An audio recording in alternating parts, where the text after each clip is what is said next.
Hi, my name is Terry, and you're watching Terry Tells the Story. There's a common reaction when we tell women to stand up or be loud in the face of a threat. The critique is, well, isn't that dangerous? If he's bigger and stronger, aren't you just positioning yourself to enter a fight you can't win? Won't you just make him more angry? It sounds like a logical fear. If you're 5'2" and he's 6'2", why would you provoke him? But this assumes that the predator is looking for a challenge. He isn't. He's looking for a transaction. In the wild, there's a cold mathematical law called optimal foraging theory. It's a risk assessment that every predator follows. From a leopard in the brush to a harasser on the street, a lion is a killing machine, but it will almost never attack a healthy, full-grown buffalo. Why? Because the buffalo has horns. That buffalo has a kick that can shatter a lion's jaw. If the lion's jaw gets broken, it can't eat. If it can't eat, it dies. The win of the meat isn't worth the cost of the injury. The lion isn't trying to prove he's the alpha. He's just looking for a cheap meal. We've all seen the old prison movies where the advice is, on your first day, you walk up to the biggest guy and punch him right in the face.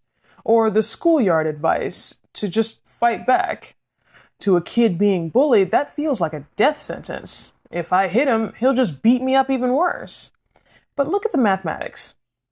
The bully or the prison enforcer wants to assert dominance to keep his status high and his risks low.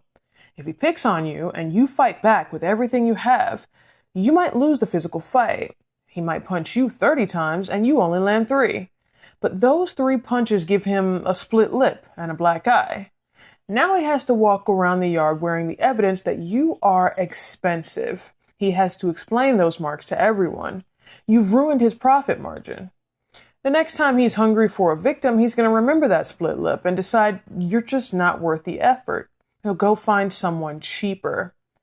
This same cold logic is how human predators vibe check their targets. Take the Green River Killer, for instance, Gary Ridgway. He would reportedly test potential victims by intentionally bumping into them in public spaces like grocery stores. It was a silent audit of their boundaries. If he bumped into a woman and she immediately looked down and said, "Oh, I'm so sorry," even though he was the one who hit her, he knew he had his target. That apology told him her default setting was to take the blame to keep the peace. It told him she was low cost. It signaled that she was unlikely to scream or cause a scene. She was a gift because she prioritized being nice over being safe.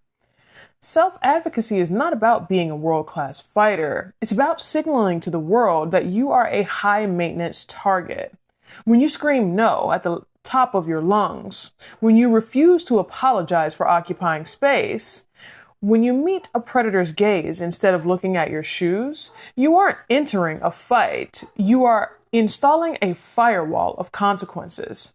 You're telling a predator, if you want this meal, it's going to cost you everything.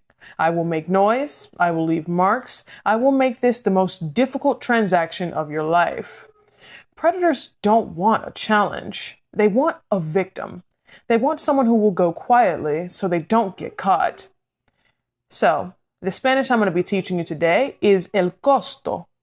El costo. And what that means is the cost. If you like this video or you learned something new, drop a like down below. If you have a specific topic that you'd like to see me cover, drop me a comment. And if you'd like to support this work that I do, there'll be a link to the Cash App in the description box below. We'll see you next time.